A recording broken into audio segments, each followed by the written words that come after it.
Okay, we are calling our Chino City Council and the successor agency to the redevelopment agency to order for our workshop on the 2021-2029 housing element site analysis. This is our workshop number 2. City Clerk, if you'll note that, you just barely made it. All council members are present. Karen, would you like to lead us in the flag salute? Yes, ma'am. Ladies and gentlemen, will you please join us in saluting our nation's flag? Ready, begin. I pledge allegiance to the flag of the United States of America and to the republic for which it stands, one nation under God, indivisible, with liberty and justice for all. Thank you. Now is the time for public communication on any items that are not on this agenda. Is there anyone in the audience that would like to address us on anything that is not included in this workshop? Okay, seeing none, we'll move on to new business, which is item number 1, sites analysis workshop number 2 for the 2021-2029 housing element. We're going to be receiving a report from the city's housing element consultant on the status of our housing element update. I'd like to call on Nick Liguori, our Director of Development Services, for a staff report, please. Thank you, Madam Mayor and members of the council. I'd like to reintroduce Nicholas Chen with our consultant, Kimberly Horn and Associates, who will give a brief presentation on the status of the city's housing element and talking a little bit about the sites inventory analysis that's been put together for the council. And then we would like to have a discussion with the council with the intent on finalizing the sites inventory analysis so we can continue to prepare the rest of the housing element document for release to the public. Good evening, Madam Mayor, members of City Council. As Nick said, my name is also Nick. It's good to see you all again. We're going through just a short presentation to kind of go through the city sites analysis process so far.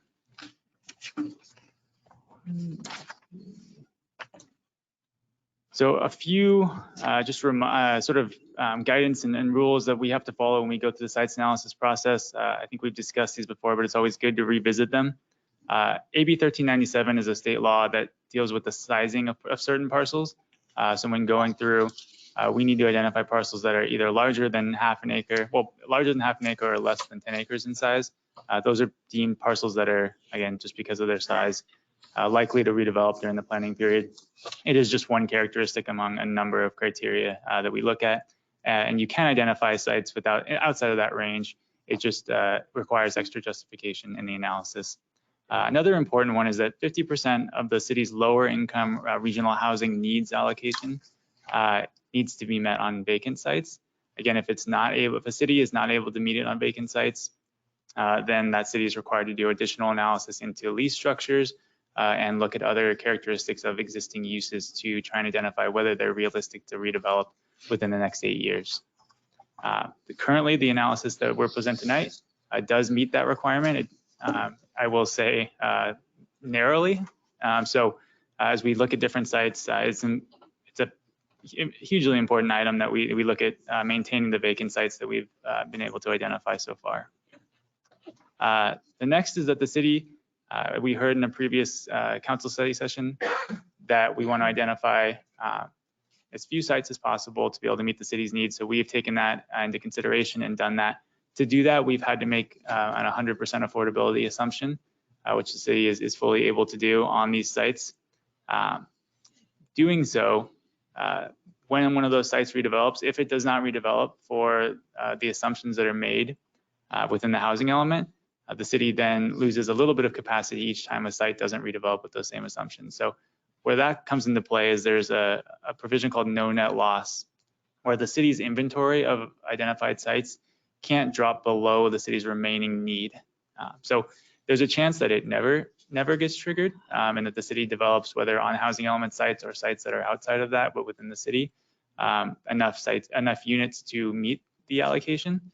And there's never an issue, or eventually there's a chance that sites are needed to be identified again, or additional sites are needed to be identified to keep the city above that loss level. So because we have made 100% affordable assumption, you'll see that the number of sites we've identified creates us a buffer over the low and very low income need. It's around 140% right now with some play in it. And again, that's just to keep the city from having to go through this process again. So as part of this, we've identified 2 strategies, and we again have heard from council that these are the preferred strategies: an affordable housing overlay, which both of these strategies are overlays, by the way. The overlay zoning will sit on top of the base zoning. So any property that's identified will maintain its base zoning and all the ability to do everything it can do today. It'll just have an added level of entitlement. So an additional ability to develop housing up to the identified densities. So the 2 rezone strategies, the first is the affordable housing overlay. This assumes the ability to develop fully residential product or fully residential project on top of whatever site that is. So as we go through that, the city can build into an affordability requirement in order to get to the densities that are identified within that zone. This kind of helps the city to guarantee that they'll get a little bit more affordable housing, a little bit more bang for your buck.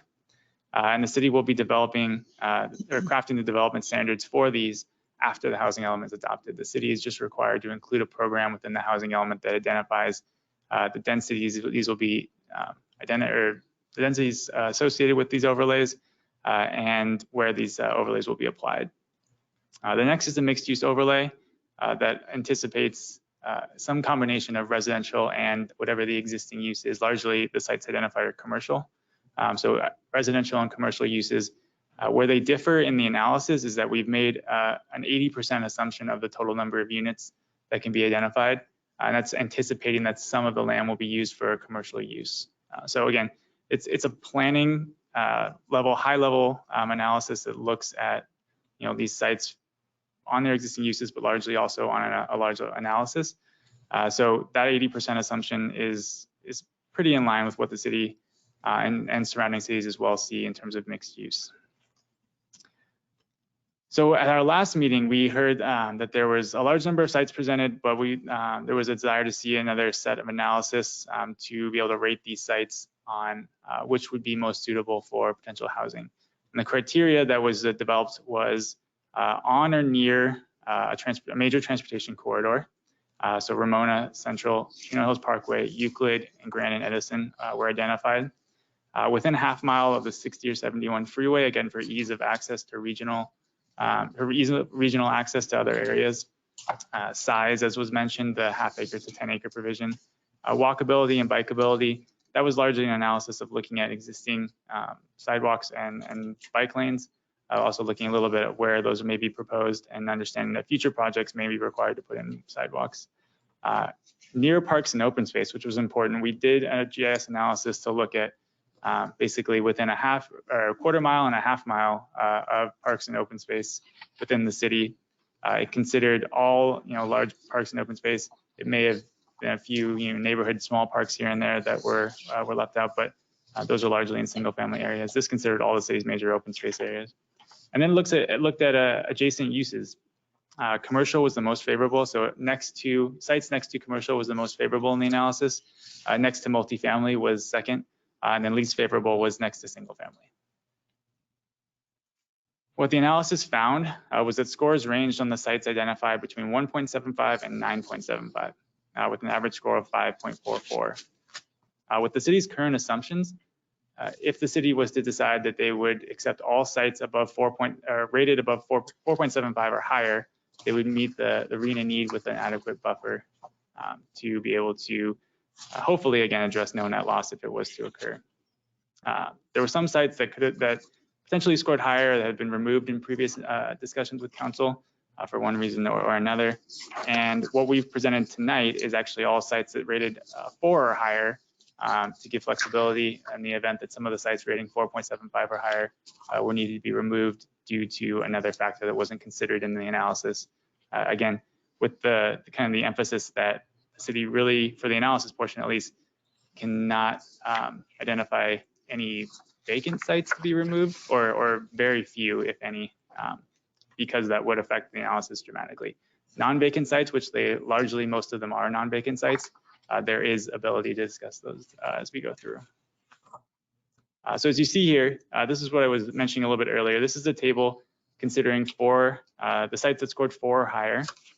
And right now the city has about a 43% buffer that can come down, although as I mentioned, the provision on vacant. And then we've brought the buffer to the moderate and above moderate to be about as minimal as possible. It can even come down a little bit more. So the city has essentially identified sites that can accommodate 8,714 total units against a need, the city's green a need of 6,961. So as we also have, I believe you have in front of you large printed versions of the maps. We also have a GIS tool where we can zoom in and out of different sites and pull characteristics if you'd like us to walk through that. With that, that is the end of the presentation.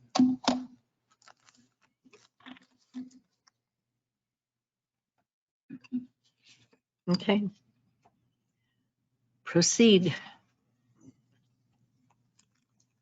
I brought all my stuff, but I can't put it out. We have the maps, but they're gigantic and we can't put them out. So, so at this point, I would be happy if the council would like to discuss specific sites. I can kind of scroll through the map and we can talk about the characteristics of those, or if there's a sense from the council that generally the map as presented is acceptable, that we can base the housing element upon it. Either way, we're open for discussion. Well, I think because the audience did not receive the information that we have, I think it would be very good to review the colors that you've used and kind of describe what you gave us, because it's obviously not on the screen. Certainly. So the 2 colors that we've got, the blue is would be residential development exclusively, and then the green, the seafoam color, is the mixed use designation. And so what you'll see is a lot of the sites that we've identified, if I zoom out a little bit, can kind of see a pattern of they're mainly along some major transportation corridors based upon that screening criteria. So you can see Central, Riverside Drive, you can see Ramona, Chino Avenue, Euclid, Edison, and Chino Hills Parkway along here. Several of the sites are currently vacant, which meets the state requirement that Nick was talking about earlier, how we have to have at least 50% of our low and very low needs on designated for vacant sites. This map doesn't reflect on the GIS map. Shows how some of these parcels, like where we have the Edison easement, those pieces are broken out. But in the assumptions, we've netted out those areas for the number of units when we add it all together. So we've subtracted any unbuildable areas, easement areas out of those areas. And then likewise, again, with the parcel on CIM, HCD requires that we identify the whole of the parcel, but the acreage we've identified, we're estimating 10 acres of that entire parcel would be devoted to some type of affordable housing component.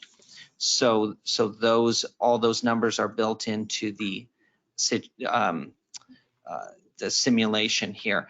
You'll notice the preserve is just kind of one large area designated. That's because the boundaries of the areas that are currently already designated at the default density at the 3 units per acre don't follow parcel lines because they have not been subdivided or yet. So those will be reflected in a different map in the housing element itself. And we have to give the parcel numbers for that, but we have to like hand draw those in essentially because those parcels don't yet exist, but they exist as planning areas in the master plan. And how many So- units are down in that purple area? So we had 235. for the affordable, and then largely the remainder of the city's moderate and above moderate is in that area as well. The default density for moderate is 20 units per acre. And currently, I think there's over 1,600 units that could fall within that category that have yet been developed. And then above moderate is anything less than 20, which is a lot of the existing preserve land use plan. Okay, now in your changes in the preserve area, since we can't see that, There's no changes from the current land use plan. there aren't any, but There yet you can count those. We can count those because they are sites designated and they are not developed. So Oh, there's nothing there today. And they weren't in the last RENA cycle?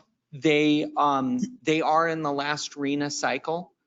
Well, they are in the current RENA cycle, but we can reuse those sites. Correct. You can Oh, you reuse sites can. that have been identified in a previous cycle. There's basically a lot of states, if a site's is vacant, which largely the majority of ones we identified are vacant, ones that have been identified in 2 or more previous cycles need to have a by right provision applied to them.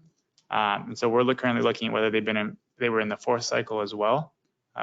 Don't know if they were or not.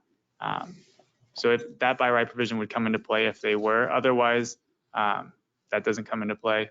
For non-vacant sites that have been identified in a previous housing element, that by right provision comes into play as well. What do you mean by right? So by right, basically it means that if somebody comes in and proposes a 20% affordable project, they get a streamlined development process.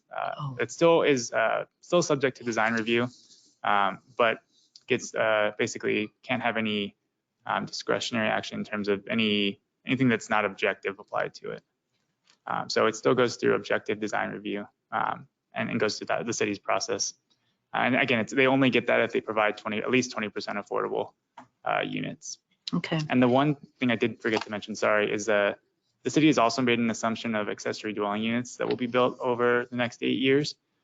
So a fairly, I think, aggressive assumption, but fairly accurate as well. The state does count those as vacant as well, which is helpful towards that 50% need because those largely are either in someone's backyard or an area that is ripe for development. Included in the table that was in the end of the presentation is an assumption of accessory dwelling units as well. now I know there's going to be probably people that are applying to convert garages.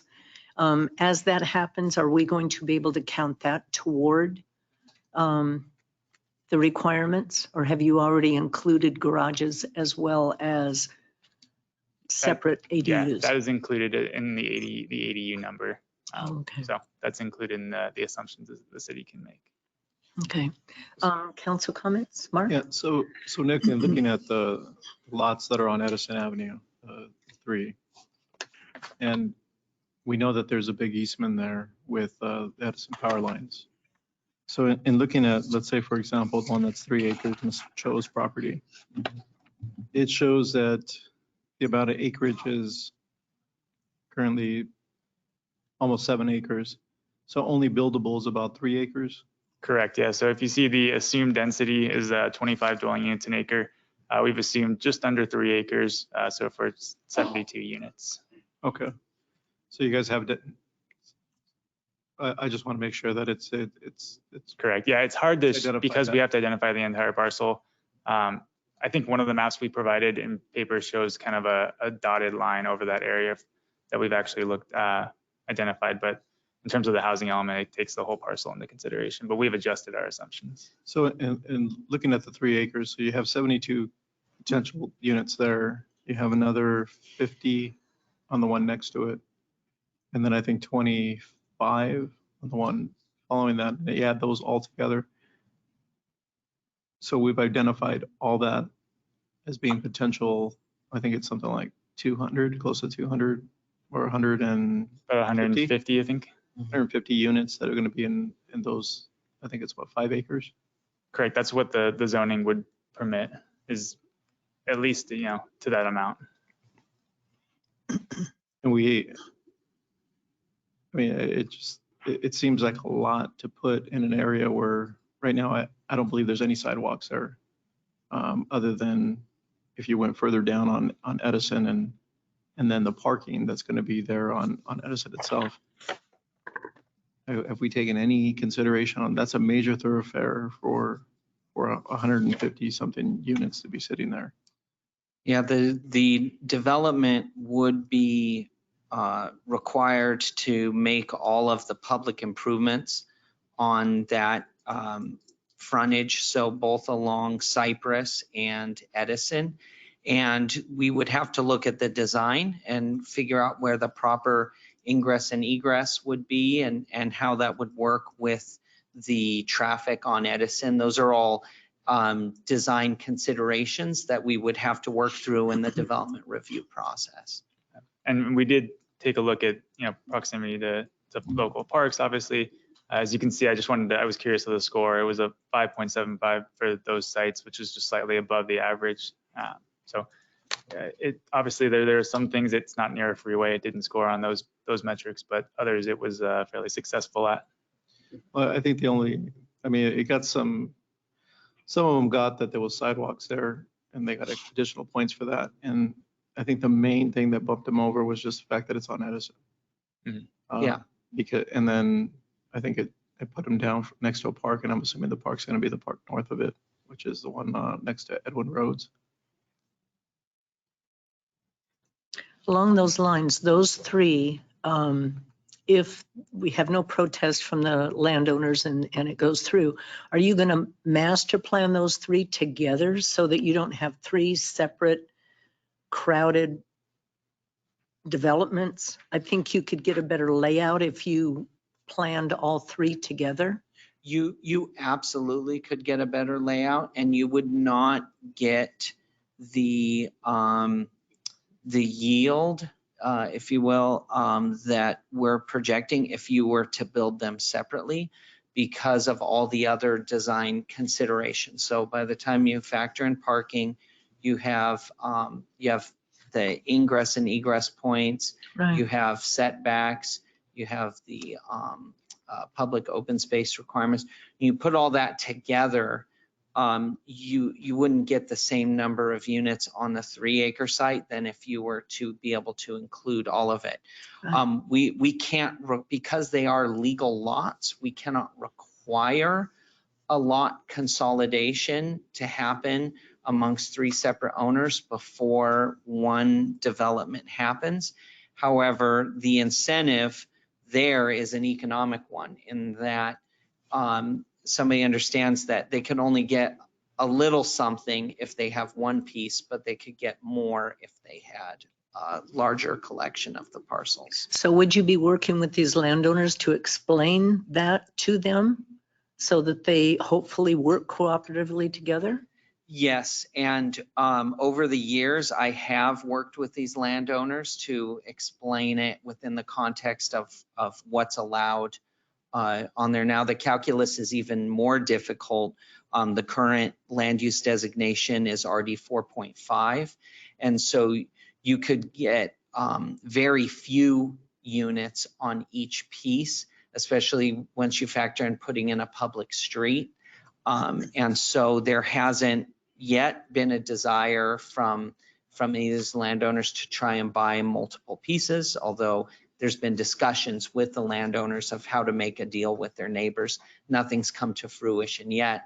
My guess is because the existing density is not high enough to precipitate that level of coordination or investment. So in this one, 2 of the lots are owned by the same owner.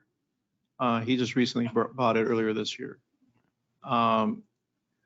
He apparently has his horses there, but he's been told that he can't have his horses there because it's now zoned for 4.5. He should be grandfathered in if they were already there.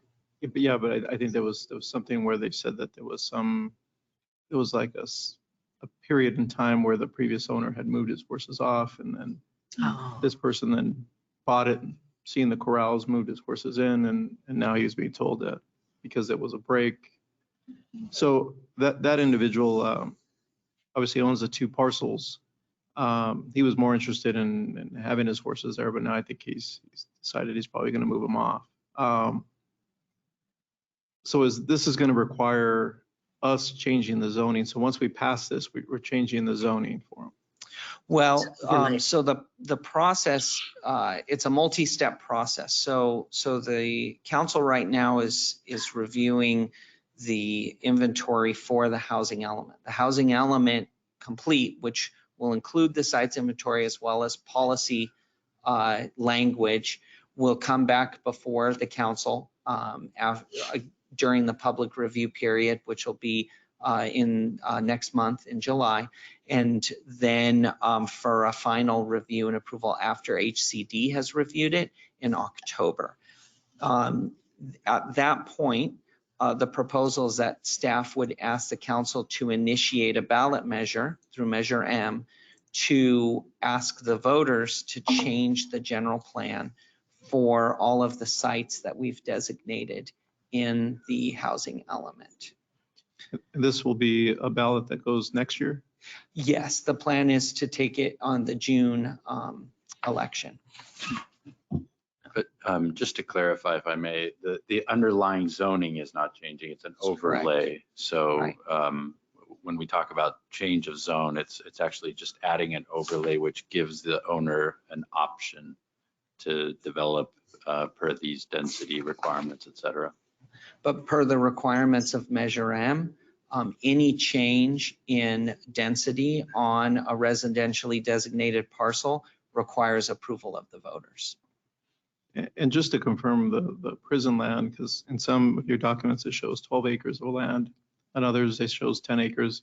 We're only identifying 10 acres. So the maximum that we're going to be zoning there is 250. That's correct. I think one of the exhibits we showed you did say 12, but it's 10 acres in the analysis. We were able to bring it down a little bit. Initially, we Yeah. thought we needed a little bit more vacant land. We were able to count a few more ADU assumptions and bring that down to 10. So it will be 10, yeah, which stays again under that AB 1397 requirement of less than 10 acres. Chris, do you have any comments or questions? Karen? Not yet. Walt?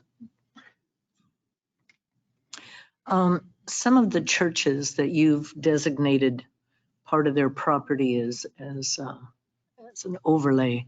I know the one big church on Euclid, Cross Point. They've been working on developing a master plan for that hasn't no indication of housing at all. So I would guess that the chances of housing going there would be slim and none. Now, if, as we go through the public hearing, if you hear back from landowners that they absolutely do not want that overlay, like the churches, are we going to back that out of the proposal? Yes, we have the ability to do that to an extent. The idea is that there's a recent change in state law that allows churches to construct multifamily on their properties. And so this is merely being presented as an option if the church desires to, but this isn't necessarily the city's desire to have that church replaced with multifamily housing. It's more of allowing an option for the church to pursue that development on their campus if they choose. Now, you have the whole campus highlighted, but is there, So, and I think in one of the maps that we showed, we identified 4 acres of the total. So I think, yeah, you can see assumed 25 density. We did about 4 acres, just under 100 units, 97 units. So we assumed only a small portion of that. And I think the other thing that may be important to mention is this is identification in the housing element. So if Crosspoint decided that they were going to go through their master planning exercise for the next couple of years, they didn't know what they quite wanted to do, it still maintains identified in the city's housing element and available for the development of housing. If it doesn't actually get built, the city doesn't lose any credit or anything like that. It stays in the city's inventory until they do something with it, and then whether that's residential or not. Okay. Well, I think I can speak. Is it working? you're on. I think I can speak to the Cross Point situation. I'm on the Land Development Committee over there. And they have plans. Prior to the pandemic, we were almost ready to go to get the construction plans for a new sanctuary in the large lawn area that's just directly behind the current sanctuary. And then on the north end, from the property line, what looks like the property line up to the power lines is about 12 acres, I believe. And currently they're planning on building a sports facility there and operating that for a while until they can decide whether they want to put in a retirement home or some kind of a home for housing for students that are passing through, or possibly low income. I don't know at this point, Oh, okay. but right now that's not on the horizon. Okay. That's good to know. Okay, well, as we go forward with the public hearings, I'm assuming that once those are completed, it will come back to the council and inform us the outcome of the public hearings. Yes. Then the next steps are that we plan on releasing a public review draft of the document in the next couple of weeks.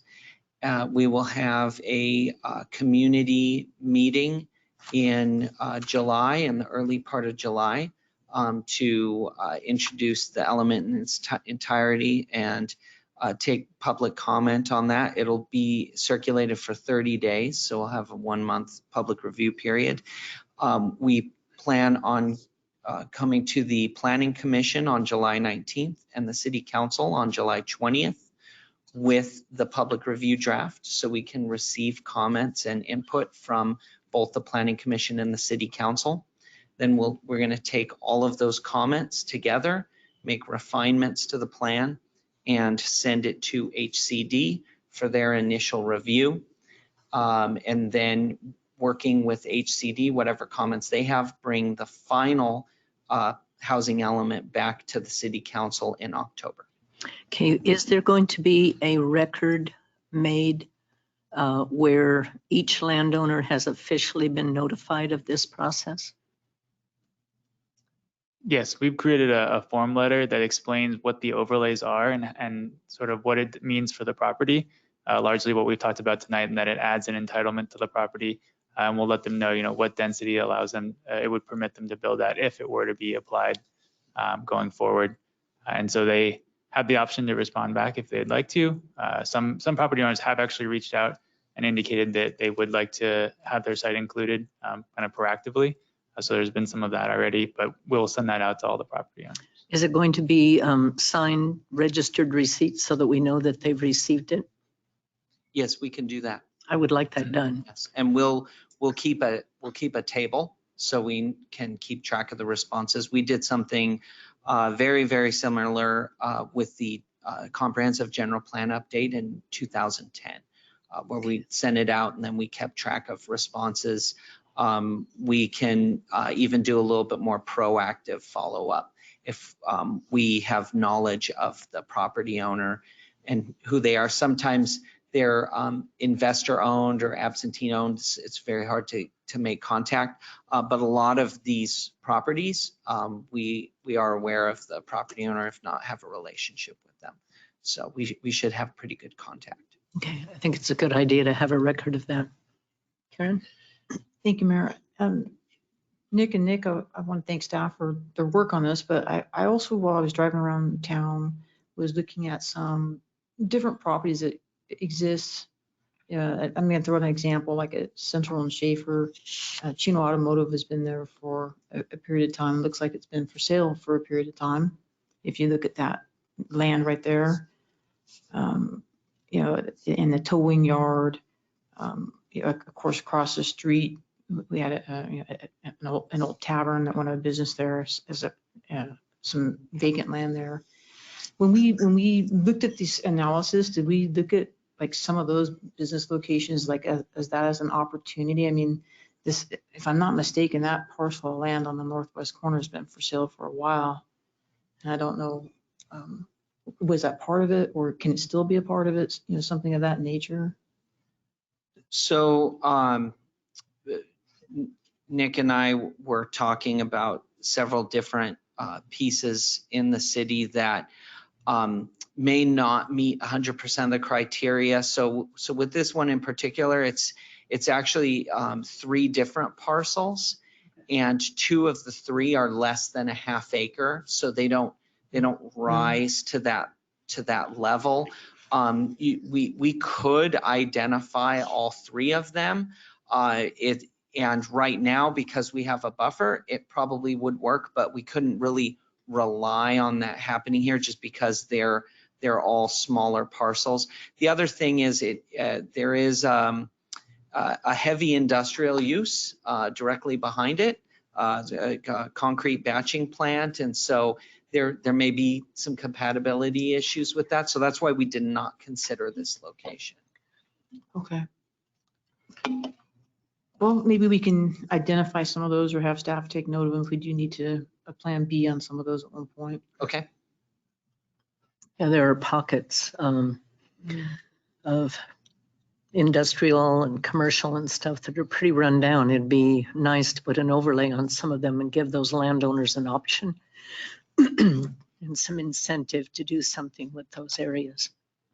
Yeah, the areas that we've identified, a couple areas along Central, mainly in the northern part of the city where we do have shopping centers that are kind of underutilized or have a higher vacancy rate, to hopefully incentivize those property owners to transition that land use, bring some redevelopment to that site, bring some more shoppers, frankly, into the area to enhance the rest of the retail that's there and hopefully bring in higher quality tenants. So that's the goal with these mixed use areas along Central at the 60 freeway. Okay, can you home back in there in that area? Okay, north of Philadelphia, where the old shopping center is, and let's see, it's hard to get oriented. So here's this is Albertsons. Right, okay, there's Albertsons, the shopping center to the right. That one right there. That isn't, Chino Town Square. well, Chino Town Square's on the south, right? But the north is the Town promenade. Square, this is the That's promenade. I'm Promenade. sorry. Okay, the promenade has never been really a successful shopping center. And I'm wondering if there isn't a way maybe to give them some incentive on revitalizing that.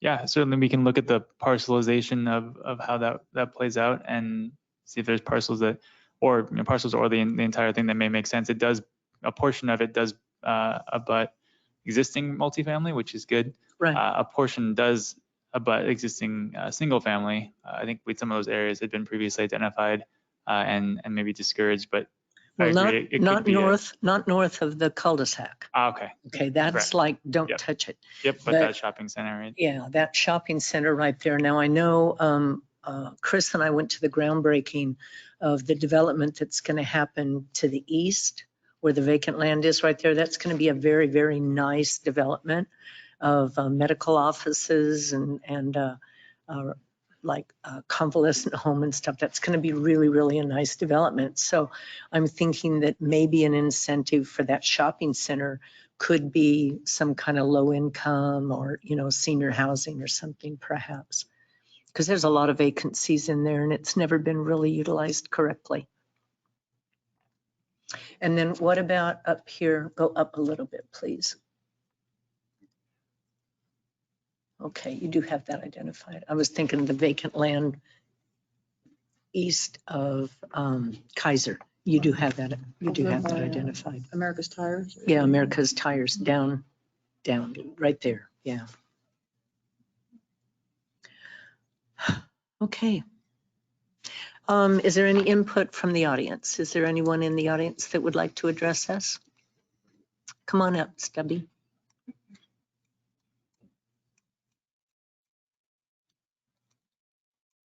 Thank you, Mayor. Good afternoon, everyone. First, I'd just like to thank the committee also for all the input on this. This is not an easy thing. I like a lot of the comments. That Kaiser vacant lot, Kaiser, from what I hear, is not going to reopen that facility. Oh, they're not going to? Because the sign still says temporarily closed. Right, with all the plywood up. Hmm. But they aren't completely occupied at Grand yet either. So that might be an opportunity because you've got just that small, I think the version, Wiener Schnitzel and the Kaiser are all on one lot. It might So be. that's a possibility. Something that occurred to me on the Cypress Edison 215, 16, 17 lots. Mhm. You know, the Edison has loosened up their hard-nosed approach about what we can do in their easement. You know, we've got now several RV storage spaces like that. There's always the possibility that part of that open space, which has to, I don't know if you guys are aware of this, but that's part of our master bicycle plan also. We have a bike route that has to be put through there. But you could put an entrance road possibly on the Edison easement portion and ease some of the, because that's going to be a really tight corner otherwise. I know. A lot of, and then I really like the park overlay. That's a great map, very useful. Nice to see a visual on that. I would like to make a comment on that one. The new park, which has already been, is under development, is not on there, and it will change the criteria rating of 3 of those zones up there. They're at Victory Outreach, which is the one that is probably most likely to take advantage of this and build housing, would be Victory Outreach.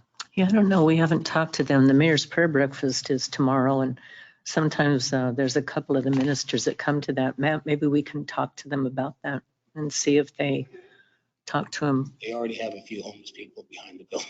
Oh, I know. Yeah, I know. They've got tenants already. Well, yeah. And I have a question. Does the state, I know we have strict, but does the definition of vacant include active agricultural land? It does not, no, it can't have existing uses on it. Okay. So that kind of thwarts a few things. So Cross Point, if they do build anything, I believe we'd have to reallocate whatever we have there. We have like 4 acres worth, I think. We'd have to reallocate that someplace else. And I honestly think they probably will develop that in the near future. Oh, we don't have to reallocate until it actually happens. Right. That's a good, Otherwise, we have to pour it onto somebody else. right, right. Other than that, this is a great improvement. I really like the visuals. Thank you. Anyone else have any comments? Mayor, we do have a couple of questions on the GoToWebinar. Okay. So the first question is from Justin Woodworth, Uh-huh. and he was asking, will the affordable overlays allow the owner to do a portion affordable, like 10% and mostly market rate? It will depend on how the city crafts the development standards for the overlay. Right now, as part of the housing element, the city's only needs to identify one, assumptions of what it can produce in terms of units and also a density. So in terms of all the rest of the development standards and what gets applied to that, that's a further city discussion that happens after the housing element process, after the housing element's adopted as one of the programs. Oh, okay. Mayor, and then the second question was from Nicholas Christian, and he was asking if there's a way to get a recording of the webinar, and this webinar will be made available on our website, so we'll make that available to him. Okay. So anybody that has any future questions can access that. Okay, that's good to know. Okay, any other comments or questions from the council? Nothing from the audience. Matt, you had something? Yeah, just for a point of clarification, if we were to add additional sites, for example, Councilmember Comstock mentioned, we may want to take advantage of this opportunity to incentivize and develop some of these parcels. if we identify it, are we able to reverse the process and take let's just say we decide ultimately, hey, we wanted to build something else there, or the owner wants to build something else. Are you able to reverse the process and take that overlay off? So I don't think you'd be able to take the overlay off, but because it's an overlay, they would be able to build whatever the underlying zoning permits. So they wouldn't need to consider the overlay at all. It would be as if it didn't exist and they could build their underlying zoning. Okay, but that leads to the next question. Let's say right now it's commercial, and let's say we put mixed use on it. And they want to change it to industrial. They couldn't do that, could they? They'd either be locked into mixed use or commercial, right? As I understand it. So let's just use the example of the, was it Chino Auto down there on the northwest corner of Schaefer and Chino. Mhm. So the underlying would stay the same. So it's currently commercial. Right. If we add that overlay, they would still be able to build commercial, but would they be able to build an industrial building on that site? The answer would, That would require, because it's a change in the general plan, that would require legislative action by the council. So it would require a formal general plan amendment and zone change. So they could, but it would have to go through the process. In Normal addition, process. since it's a site on the housing element, we run up against the no net loss. So we just have to make sure that we still had enough sites in our inventory, that the loss of those sites wouldn't jeopardize our ability to have enough to meet our RENA. but Right. in this case, if we did do that, we're adding, I mean, right now we're meeting the minimum. So we're just adding additional units. So we still should be okay under the current scenario here. Because we Correct, do yeah. have a comfortable buffer. So as one of the public comments mentioned, say that the church site didn't redevelop for housing, there's still enough in the buffer so that we wouldn't have to identify another You wouldn't site. have to We would identify still another have a site, buffer, right? but that again, as the city develops over the next couple of years, whether it's on those sites or other sites, those numbers kind of fluctuate. The city just has to always track that. Right.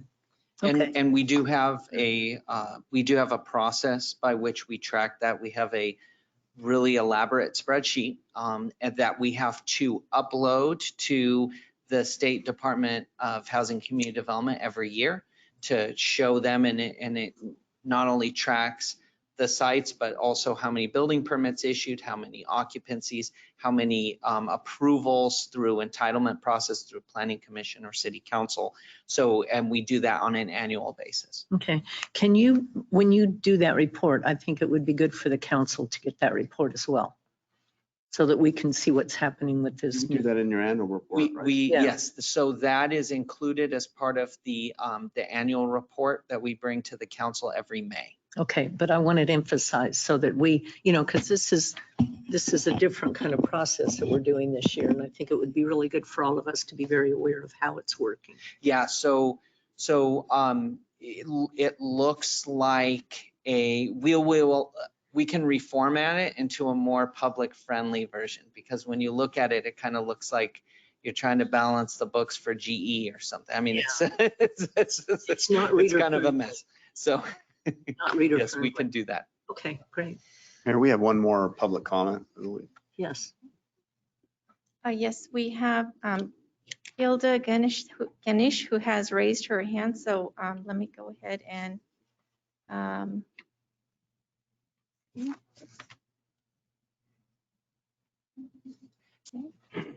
you hear me okay? Yeah, can you Yes. hear me okay? Yes. Okay, great. So thanks for taking the time to do this. Obviously, the whole purpose of the whole RENA process is to get some housing built in some of these areas. If you're a landowner who wants to, who's identified as one of these sites that's, to be R30, and you want to understand exactly when you can, legally start building something, can we get an understanding of when that is? Because, I think that anybody who wants to get going would love to get going on the process. Yes, Nick, would you review the time frame, please?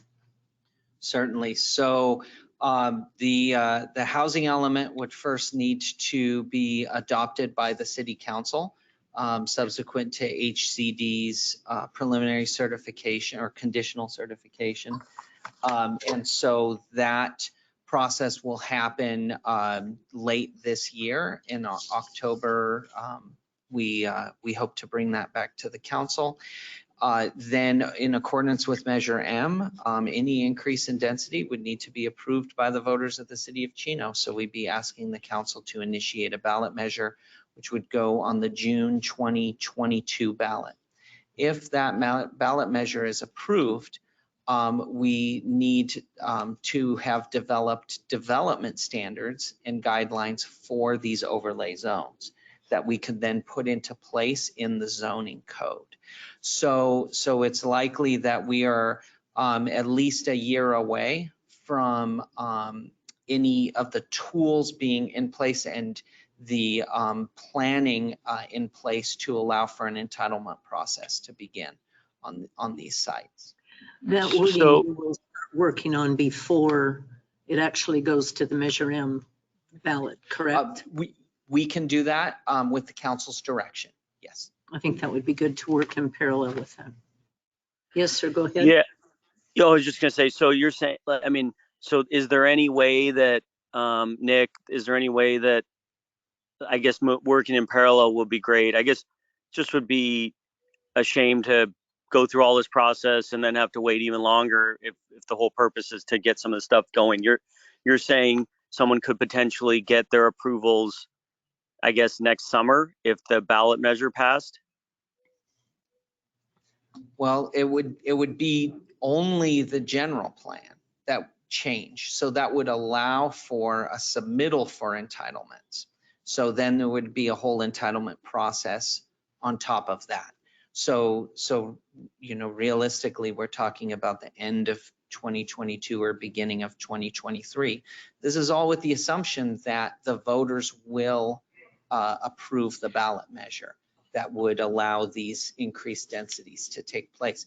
If that does not happen, then we have to regroup as a city and figure out what happens. And then we also have to deal with whatever the State Department of Housing and Community Development is going to do with the city not having a certified housing element.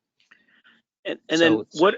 I'm not like a lawyer, but I'm pretty sure that there's like an existing lawsuit right now where like HCD is suing a city saying that has something similar to a Measure M, basically saying that Measure M applies to applicants who want to change the zoning, but shouldn't really apply to a city changing their housing element to be in compliance with the state.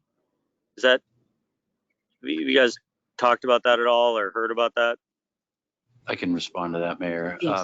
The caller is correct. The city of Encinitas is currently in a lawsuit with the state HCD, Department of Community and Housing Development.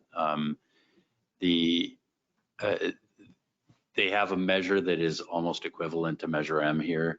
They've put out to the voters a ballot measure to change the zoning and the general plan, rather, to meet the requirements of their housing element and meet the RHNA requirements, and the voters have twice denied it. So their next effort was to sue the state and say, we've done everything we can, yet you continue to deny certification of our housing element. And so far the city is not successful in that fight, but it's still ongoing. It just seems like very expensive for a city to go through that process when HCD is saying do this. Hey, Fred, in that case, that ongoing case, the zone change, what kind of zone change was there an overlay as well, or was it just a strict resident? I believe in that case, it was for the last cycle, they had actually changed the zoning. I don't know if it was the overlay, but it was for the general plan, the housing element of the general plan. So same exact process we're going through here, or we will be going through, except in that scenario, the voters just have refused to increase the density of allowable uses in the general plan. So the city of Encinitas has spent a lot of money, time, and energy on that fight. And HCD is not giving them leeway. Their response in the lawsuit is that the RENA requirements are a mandate, regardless of whether their voters concur with it. And there's some pretty significant penalties for not having a certified housing element that meets the RENA requirements. Fred, what was the manner in which they conducted the vote for that in Encinitas? Was it as a map in its entirety, like we have here? Correct. It was a council-initiated ballot measure to essentially increase the density of certain identified parcels within the city of Encinitas. So almost exactly the same process you're going through now. So essentially they struck down the entire map that was recommended.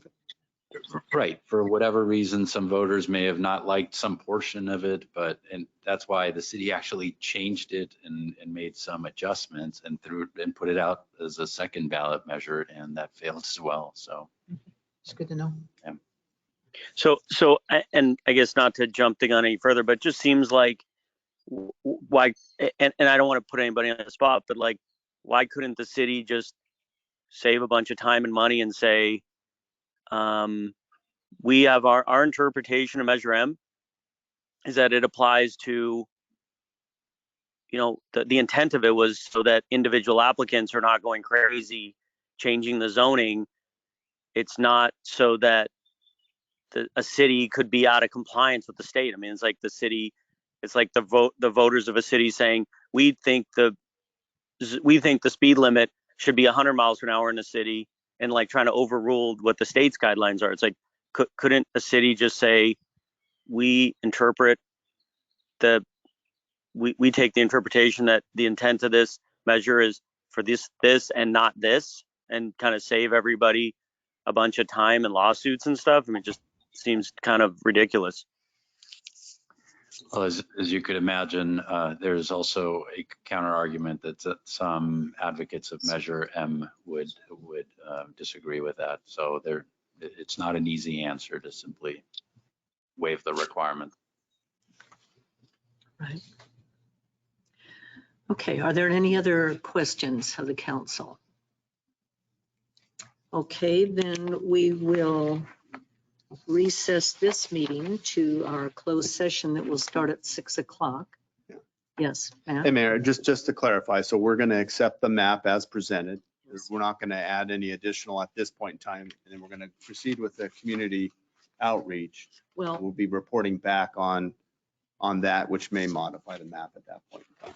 well, exactly. And according to what Councilwoman Comstock asked, I would like staff to additionally look at rundown areas that are industrial or commercial to see if we can add an overlay to some of the areas that we, quite frankly, have gotten a lot of complaints about over the years, that maybe an overlay on some of these, like the promenade, would encourage them to do something with those rundown areas.